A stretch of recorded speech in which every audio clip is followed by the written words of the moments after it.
حبیبنا و حبیب ربنا و ہادینا و مرشدنا جعلہ اللہ خاتم النبیین اما بعد فاعوذ باللہ من الشیطان الرجیم الذین یتبعون الرسول النبی الامی میں نے اس ذات پر کچھ کہنے کی جسارت کی ہے جس کے رتبے کی فرشتوں نے شہادت دی ہے۔ کس کی جرت ہے کہ میرے آقا کے مقابل میں آئے؟ میرے آقا نے تو نبیوں کی امامت کی ہے۔ ہر قسم کی حمد و ثنا اس سدا بہار بادشاہ کے لیے انگن اور لاتعداد درود و سلام صاحب قرآن حامل فرقان سیدی و مرشدی سیدنا محمد الرسول اللہ صلی اللہ علیہ وسلم کی ذات اقدس کے لیے۔ میرے بھائیوں، یہ جو آیت کریمہ آپ کے سامنے میں نے مختصر تھا اس کا حصہ پڑھا ہے، آپ نے بہرحال بات سنے ہوں گے نبی پاک کے بارے میں کہ حضور امی نبی ہے۔ آپ کیا ہیں؟ امی۔ اللہ اکبر۔ اللہ تعالیٰ نے بڑے شان دیے نبی پاک کو، بڑے ماشاءاللہ آپ محبت کرنے والے لوگ ہیں۔ ہمیشہ جب بھی یہاں آتے ہیں بڑا پیار ملتا ہے، اور آپ کے یہ منبر کو دیکھ کر تو آج بڑی خوشی ہو رہی ہے۔ قاری صاحب کہہ رہے تھے، قاری محمد یوسف صاحب دعوت برکاتہ عالیہ کہ آج پہلا خطبہ میں نے اس پر دیا ہے، تو آج پہلا درس میں نے دیا ہے۔ تو میں بڑی دیر سے ذہن میں لا رہا تھا، میرے ذہن میں ایک جملہ آیا ہے کہ ہمیشہ عزت دار کسی دوسرے کو عزت دیتا ہے۔ اللہ تعالیٰ آپ کی عزتوں میں اور اضافہ فرمائے۔ آپ اپنے امام کو عزت دیتے ہیں، عزت دار ہی دوسرے کو عزت دیتا ہے۔ جس کی آپ میں عزت نہ ہو وہ دوسرے کو عزت کیا دے گا؟ تو بہرحال ساری جماعت عزت دار ہے الحمدللہ، توحید والے، حدیث والے۔ تو میرے بھائیوں، امی نبی کیا ہوتا ہے؟ بس یہ انتہائی اختصار کے ساتھ تین چیزیں اس میں نے بیان کری ہیں۔ آقا علیہ السلام کے بارے میں فرمایا کہ حضور امی نبی ہے۔ لفظ جو نا یہ ماں کو بھی کہتے ہیں عربی میں۔ اصل یعنی پورے گھر کی اصل کیا ہوتی ہے؟ ماں۔ بنیاد تو ماں ہے نا۔ اسی طرح اللہ پاک نے فرمایا کہ اس کائنات کی بنیاد میرا محمد ہے صلی اللہ علیہ وسلم۔ اسی لیے آقا علیہ السلام نے ارشاد فرمایا انا خاتم النبیین انی مکتوب عند اللہ خاتم النبیین۔ میں اس وقت سے تاجدار ختم نبوت لکھا گیا ہوں جب ابھی آدم مٹی میں تھے، یعنی آدم علیہ السلام کی مٹی میں تھے، اللہ نے مجھے اس سے پہلے خاتم النبیین لکھ دیا تھا۔ تو پتہ چلا اللہ کے بعد ساری کائنات سے پہلے جس کا مرتبہ اس کا نام ہے محمد صلی اللہ علیہ وسلم۔ ہر مرتبے کی بنیاد، ہر مرتبے کی اساس میرے مصطفیٰ ہے۔ اس لیے کہا کہ میرا محمد کیا ہے؟ امی ہے۔ آپ اول بھی ہیں، آخر بھی ہیں۔ آپ کا مرتبہ سب نبیوں میں پہلے بھی ہے اور آخری بھی آپ ہیں۔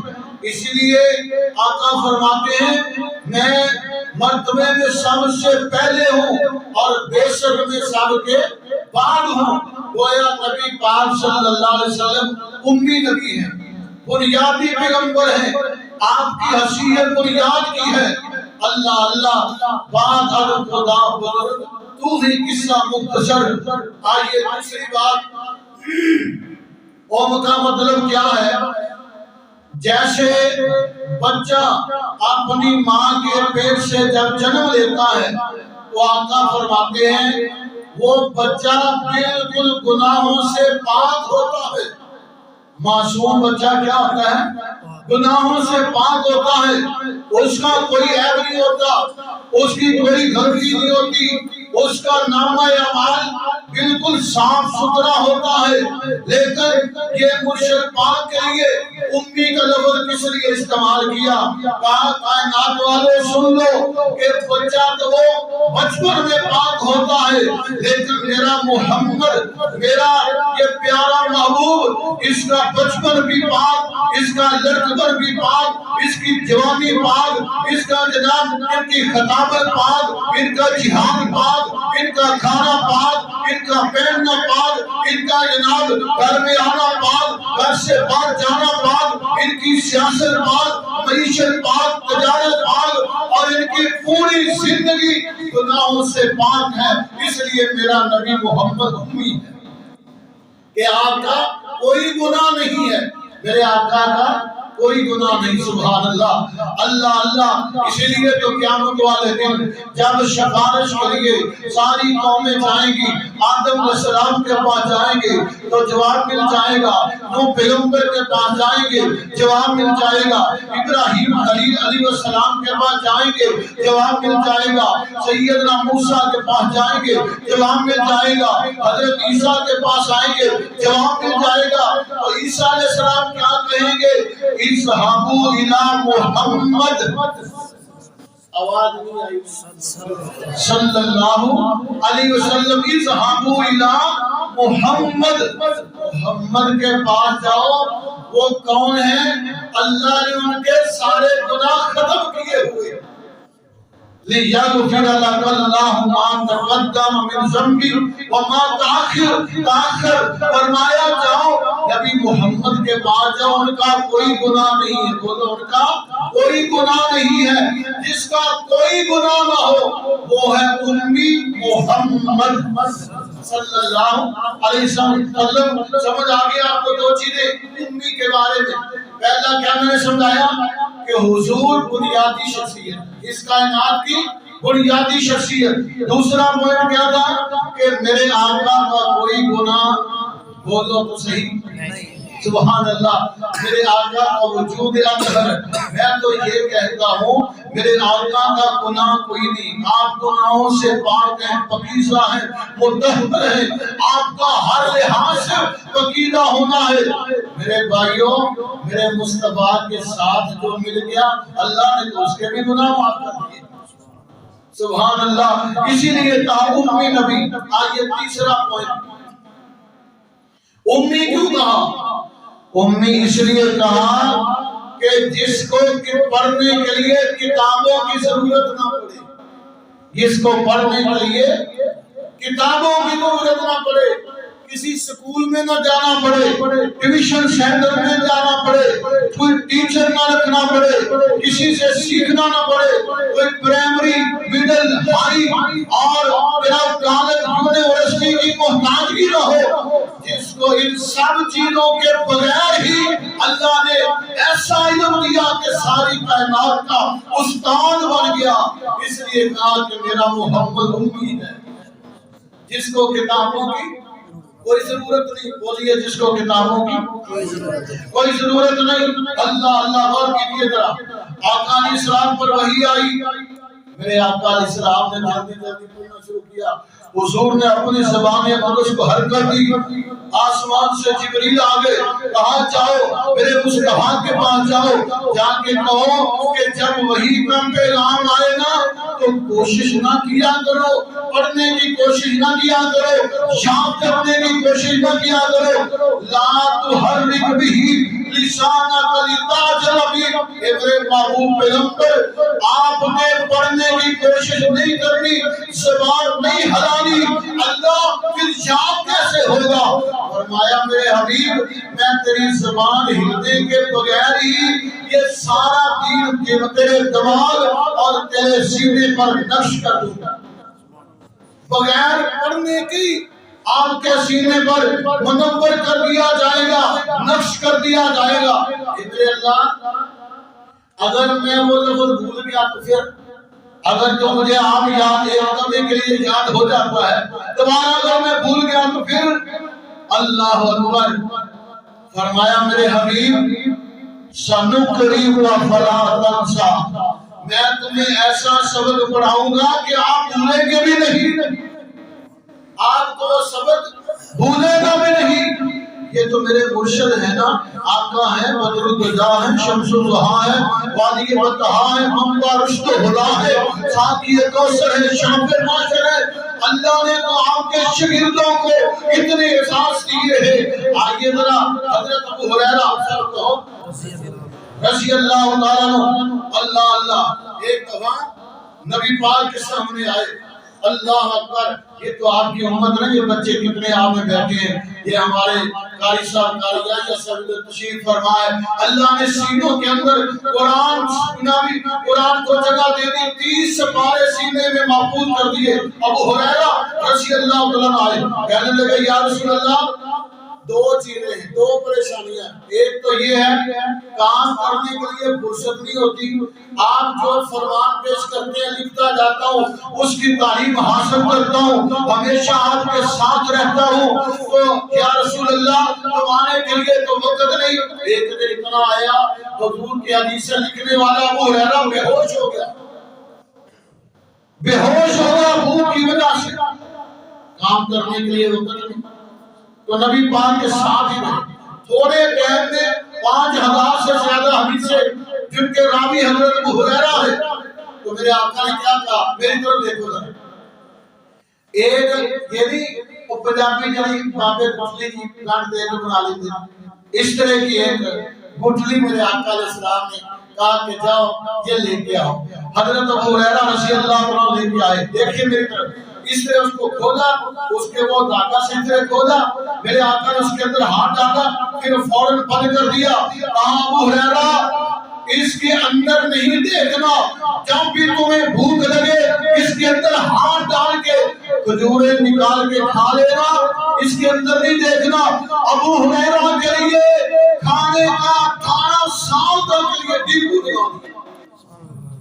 18 سال حضرت ابو ہریرہ اس گٹلی سے کھجوریں اس طرح ہاتھ ڈالتے تو جتنی ضرورت ہوتی نکال لیتے، پھر فوراً بند کر دیتے، کھا لیتے، سبحان اللہ۔ اور دوسری بات فرمایا یا رسول اللہ کہو ذرا، پیار سے کہو ذرا صلی اللہ علیہ وسلم۔ کہا اللہ کے حبیب میں حدیث بھول جاتا ہوں، کہا ایسے کرو، جیسے بھی آپ نے چادریں لی ہوئی، کہا اپنی چادر اتارو، یہاں سے بچھا دو اس چادر پر، چادر کو بچھا دیا۔ میرے آقا نے اس طرح کیا، کوئی شہد ہے اس طرح کیا، ہاتھ اور ہاتھ بند کر کے چادر کے اندر رکھا۔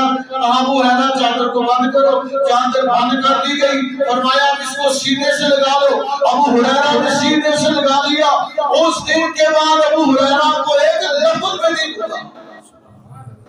اللہ اکبر، یہ ہے میرا مرشد محمد، کہو ذرا جس کے شاگرد اتنے ذہین ہیں وہ محمد خود کتنا ذہین ہے۔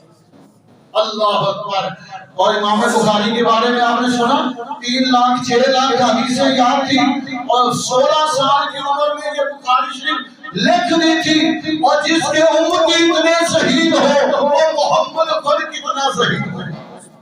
اس لیے کہا کہ میرا محبوب محمد امی ہے، الذین یتبعون الرسول النبی الامی، میرا پیغمبر امی ہے۔ اور آئیے عقیدہ ختم نبوت سے اس کا تعلق کیا ہے، جو کتابیں لکھ کر لوگوں کو پیش کرے، 1 2 3 4 87 کتابوں کا مصنف ہو، وہ نبی نہیں بن سکتا۔ کتابیں لکھ کر اپنے آپ کو کوئی نبی کتابیں نہیں لکھتا، بولو نبی کتابیں لکھتا نہیں، نبی پر کتاب نازل ہوتی ہے۔ تو قادیانیوں کے جعلی نبی نے کتنے کتابیں لکھی؟ 87 کتابیں، اور سارے اونٹ پٹانگ میرے بھائیوں جو کتابیں لکھے وہ نبی نہیں ہوتا. ہمارا دعویٰ ہے مذکور دعویٰ ہے. آپ کہیں گے دلیل کیا ہے؟ میرے سامنے 21واں پارہ آ گیا.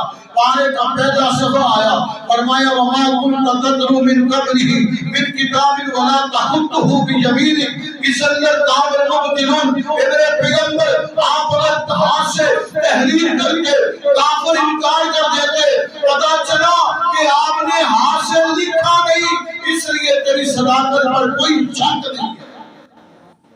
تو جو کتابیں لکھے وہ بولو نبی، بولو صحیح، وہ نبی نہیں ہوتا. مذکور دلیل ہے. اور آئیے قادیانیت کو انشاءاللہ ان کا تعاقب رہے گا. انشاءاللہ بولو تو صحیح انشاءاللہ. ان میں بہادر لوگ دے تسی ڈر گئے تو وہ انہاں دا تعاقب رہے گا انشاءاللہ. اسی نبی پاک دی ختم نبوت دی نوکری کرتے رہے انشاءاللہ. تعاقب جاری رہے گا. اور میں تو الحمدللہ ابھی 2 دن لگاتار یہ پروگرام تھے پورے سراج خانے وال کے اندر. واپسی بھی میں نے کہا چلو بڑی دیر ہوگی 14 چک والوں کو نہیں دیکھا، جنہیں بھی دیکھتے چلے جاتے ہیں. تو میرے بھائیوں بات یہ ہے کہ ہر جگہ پہ اللہ کی توفیق سے عمل کاٹ آ رہے ہیں کہ قادیانیت مٹ کر رہے گی، نبی کے دشمن مٹ کر رہیں گے. میں نہیں کہہ رہا، میرا مالک کہہ رہا ان شانیات هو اکبر. نبی کا دشمن ختم ہو گیا. اور آئیے آخری بار آقا علیہ السلام اللہ کیا ہے؟ آخری نبی ہے. حضور کیا ہے؟ آخری نبی ہے جنہیں کتابوں کی محتاجگی نہیں. حضور کو کتابوں کی محتاجگی نہیں. کوئی دیکھو نا میں ہوں، آپ کہتے جی آپ نے قادیانیوں کے خلاف فلاں بات کی کتاب لاؤ، میں محتاج ہوں نا، کتاب لاؤں گا آپ کو دکھاؤں گا یہ لکھا ہے. لیکن عرش والے نے سبحان اللہ اپنے نبی کو محتاج نہیں کیا. ادھر پوچھنے والے نے پوچھا، ادھر سے جبریل آ گئے. سبحان اللہ، ادھر سے جبریل آ گئے. بلکہ ایک دفعہ عبداللہ ابن ام مکتوم، حضور نے فرمایا اس وقت اسے نہیں آنا چاہیے تھا. بالکل دیکھو آقا جی اس طرح کر لے، تھوڑا سا غصہ کیا پیشانی کے بل آ گئے. تو ابھی تھوڑا سا غصہ کیا تھا، آسمان سے جبریل آ گئے. آبا صبرت واللہ، میرے حبیب تیرا یار آیا ہے، غصہ کرنے کی ضرورت نہیں ہے. یعنی آقا تو کوئی مسئلہ درپیش ہوتا وہ آسمان سے کیا آتے؟ بولو کیا آتے؟ اور ادھر بھی ایک کہاں ہے مرضیہ والا، اس کا نام ہے ٹیچی. اور مرضیہ کا فرشتہ کا نام کیا؟ بولو قاری صاحب بولتے نہیں تو اٹھے پہلی ٹیچی. اور میں کئی دفعہ ایک دفعہ میں پیچھے آدھر میں گیا، چلو ایک توحید کا نگاہ سنا دیا. میں منڈے بڑے یاد رکھیں گے. ویسے دیکھو کتنا آدمی بندہ مہذب ہو، عزت دار ہو، ساری چیزیں ہو، وہ کسی دوسرے کو کہے کہ آئی لو یو تو چنگا لگے گا؟ بولو تو صحیح نہیں. کہ ایک نہ میں قادیانی انیا دا نبی کہتا میری مجھ پر وحی آئی ہے آئی لو یو. ان پر وحی کون سی آئی ہے؟ آئی لو یو. وہ ایک دفعہ ایک گاؤں ہے جو شال میں مسرور کے علاقے میں بلو ٹولہ نام ہے اس جگہ، وہاں کافی مر رہی ہے مسلمان بھی ہیں. تو میرے جیسا کوئی وہاں فقیر چلا ہے، اس نے کہا بھائی ان کی جو اوپر جو وحی آتی ہے نا وہ سب اس نے کہا جو ان کا آئی لو یو. وہ صبح ہوئی جو ایسے کے نوجوان مجھے اس محلے میں گئے کہنے لگے آئی لو یو. وہ سارے پریشان ہو گیا بھئی یہ کیا ہوا؟ ایسے کے پاس بات پہنچ گئی. اس نے کہا جی دیکھو زیادتی کر رہے ہیں، ساری بچیاں لگتی ہیں فلاں ہوتا مرضی کہنے لگے یہ کہتے ہیں آئی لو یو. وہ تھانے میں مولوی اطلاع کو کہا جناب یہ اٹھے قرآن پکڑے قرآن پڑھیں، ہمارا سینہ ٹھنڈا ہو جائے گا کہ ہمارے نبی پر نازل ہونے والی وحی پڑھ رہے ہیں، ہمارا سینہ ٹھنڈا ہو جائے گا. ہم ان کے نبی پر نازل ہونے والی وحی تو کہہ رہے ہیں آئی لو یو، یہ ناراض ہو رہے ہیں. کہنا چاہتا دفعہ تو جو کچھ بھی ہے، یعنی اتنا پاگل تھا اور اس کو نبوت کے منصب پر بٹھا رہے ہیں. انشاءاللہ یہ آپ کے علاقے میں پائے جاتے ہیں. آپ یہ نہ سمجھیں کہ ادھر پاکیزہ لوگ ہیں، یعنی یہ اس علاقے میں بھی ہیں یہ ابلیس، لیکن انشاءاللہ ہم نے عقیدہ ختم نبوت ان بچوں کے ذہن میں اس طرح بٹھا دینا ہے کہ انشاءاللہ آنے والی نسل میں اللہ کی توفیق سے ہر مسجد سے مجاہد ختم نبوت پیدا ہوگا. آپ انشاءاللہ ساتھ دیں گے؟ میرے بھائیوں میں نے ٹائم تو تھوڑا سا زیادہ ہی ہو گیا، باتیں تو بہت زیادہ ہیں. انشاءاللہ پھر کبھی سے میں نے تو خود ہی آنا ہوتا ہے. آپ پہلے بڑی محبت کرتے تھے، اب کہتے ہیں آپ بھی آ جائے گا، کبھی میں آ جاؤں، کوئی مسئلہ نہیں انشاءاللہ. تو بہرحال آپ اللہ کی توفیق سے انشاءاللہ یہ مشن جاری رہے گا عقیدہ ختم نبوت کے تحفظ کا. تو میں بات کر رہا تھا میرے مصطفیٰ کیا ہے؟ امی. تین چیزیں میں نے بتائی، سمجھ آ گئی. پہلے کون سی تھی؟ کہ حضور بنیادی نبی ہے، بنیادی انسان ہے. اس کا نام میں کیا ہے؟ بنیادی انسان ہے. دوسری بات کیا تھی؟ کہ آپ گناہوں سے بالکل صاف پاک ہیں، آپ کا کوئی عیب نہیں، آپ کا کوئی. بلکہ ایک دن اللہ نے ان کو بچایا کیسے؟ ایک دن آقا علیہ السلام چلے اپنے دوستوں کے پاس سے چلتے چلتے، وہاں ایک مشاعرہ ہو رہا تھا مکے میں، یا جہاں حضور تھے گردنوا میں ہو رہا تھا. تو گردن طائف کی بات ہے، تو وہاں مشاعرہ ہو رہا تھا. کہا آج میں بھی جاؤں گا. آج کیا ہے؟ میں بھی جاؤں گا. اللہ اکبر. میری طرف دیکھیے، میرے مرشد پاک چلے جیسے اسیری اکثر آنے سامنے تھڑے بنا لیں گے. وہ بصری جہاں ہو رہا تھا نا مشاعرہ، میرے آقا چاند لمحات کے لیے وہاں بیٹھ گئے. تو حضور کو نیند آ گئی، حضور کو نیند آ گئی. اتنی دیر سے وہ مشاعرہ ختم ہو گیا، حضور بغیر سنے وہاں کو چلے گئے. میں نے یہاں سے تصور یہ لیا کہ اگرچہ وہ شاعرانہ مشاعرہ تھا، اور عرش والے نے کہا کہ میرا محبوب ایسے مشاعروں میں بھی نہیں جائے گا کہ آنے والا یہ نہ کہہ دے کہ محمد مشاعروں میں جاتا. اللہ نے اپنے نبی کو بچا لیا. تو میرے آقا کا کوئی گناہ نہیں، بولو میرے آقا کا کوئی گناہ نہیں. اور میرے آقا کو پڑھنے کے لیے کتابوں کی ضرورت نہیں. میرے آقا کا دنیا میں کوئی استاد نہیں، آپ ساری کائنات کے استاد ہیں. اس لیے کہا بعثت معلما، میں معلم بن کے آیا ہوں. تو میرے آقا استاد ہیں. آقا کا استاد کون ہے؟ کون ہے؟ اللہ. سبحان اللہ. اقرا بسم ربک الذی خلق، جس نے تعلیم کا آغاز ہی اپنے نام سے کیا ہے. اللہ اکبر. بات آگے نکل رہی ہے. میرے آقا امی ہیں، اور جناب امی کا مطلب ختم نبوت سے بالکل وابستہ ہے. انشاءاللہ حضور کے بعد کوئی بھی نبی نہیں ہے، یقیناً نہیں ہے. اور اگر کوئی دعویٰ کرے گا تو وہ جھوٹا کذاب ہوگا. اللہ مجھے اور آپ کو حضور کے ساتھ محبت کی توفیق نصیب فرمائے. وآخر دعوانا الحمدللہ رب العالمین. میرے